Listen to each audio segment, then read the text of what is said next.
Hello everyone, मेरा नाम है जैन और मैं हूं कानपुर से। तो आज मैं कहां जा रहा हूं ये जानने के लिए आपको पूरा ब्लॉग एंड तक देखना पड़ेगा। चलिए स्टार्ट करते हैं। अभी मजा आएगा ना भिड़ो।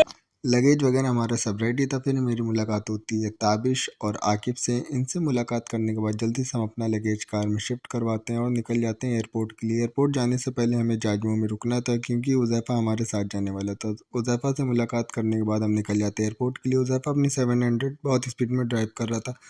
मौत को छू के टक से वापस आ सकता हूँ। उसके बाद हम करते हैं टोल को क्रॉस, आ जाते हैं प्रधान बनी ढाबा। यहाँ पे आने के बाद हम लोग करते हैं साथ में नाश्ता। जल्दी से नाश्ता करने के बाद हम निकल जाते हैं एयरपोर्ट के लिए क्योंकि हमें बाहर वेट करना था। हमारे कुछ फ्रेंड्स एयरपोर्ट पे ही आने वाले थे मिलने।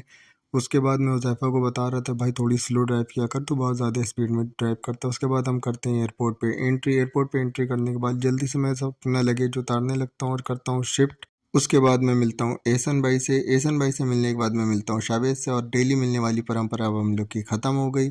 उसके बाद मिलता हूँ उज़ैफ़ा। फिर मैं मिलता हूँ अम्मा से। अम्मा से मिलते वक्त मैं काफ़ी ज़्यादा इमोशनल हो गया था क्योंकि मोमेंट ऐसा होता है। फिर मैं मिलता हूँ अब्बा से। अब्बा से मिलने के बाद ये है मेरा भांजा शनावर। इन सब से मिलने के बाद फाइनली मैं निकल जाता हूँ एंट्री के लिए क्योंकि एंट्री मेरी चालू हो गई थी। पासपोर्ट टिकट वेरिफिकेशन कराने के बाद फाइनली सबको बोलता हूँ बाय और निकल जाता हूँ अपने बोर्डिंग पास के लिए। बोर्डिंग पास की लाइन बहुत लंबी नहीं थी, जल्दी से मिलता है मुझे बोर्डिंग पास।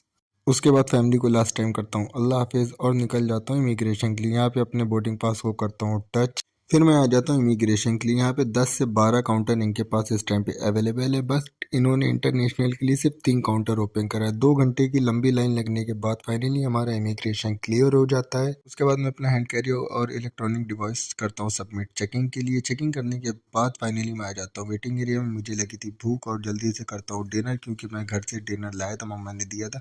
डिनर करने के बाद मैं चला जाता हूँ अपनी फ़्लाइट के लिए। उसके बाद होती है हमारी यहाँ पे लास्ट चेकिंग। बोर्डिंग चेकिंग करने के बाद हमारी बस आ गई थी। उसके बाद हम निकल जाते हैं फ़्लाइट पे जाने के लिए। यहाँ पे हमारे बोर्डिंग पास की फिर चेकिंग होती है। उसके बाद हमें लाइन बिल्कुल भी नहीं लगानी थी क्योंकि हमारी लाइन अलग थी। हमारा जो टिकट था वो प्रीमियम था। उसके बाद हम एंट्री करते हैं फ़्लाइट में। यहाँ पे देखते हैं यार यहाँ भी बहुत क्राउड है। फिर जल्दी से अपनी सीट सेलेक्ट करते हैं। मैम करती है मुझे हेलो। समझ रहे हो? समझ रहे हो आप? समझ रहे हो ना? फ़्लाइट करता है टेक ऑफ। थोड़ी देर बाद मैं इमरजेंसी गाइडलाइन देखने लगता हूँ क्योंकि यार मेरी जो सीट थी वो इमरजेंसी एग्जिट के पास ही थी। तो अगर हम करें तो करें क्या, बोले तो बोले क्या। ये समझना भी बहुत ज़रूरी था। उसके बाद थोड़ी देर बाद फ्लाइट में आता है टर्बुलेंस।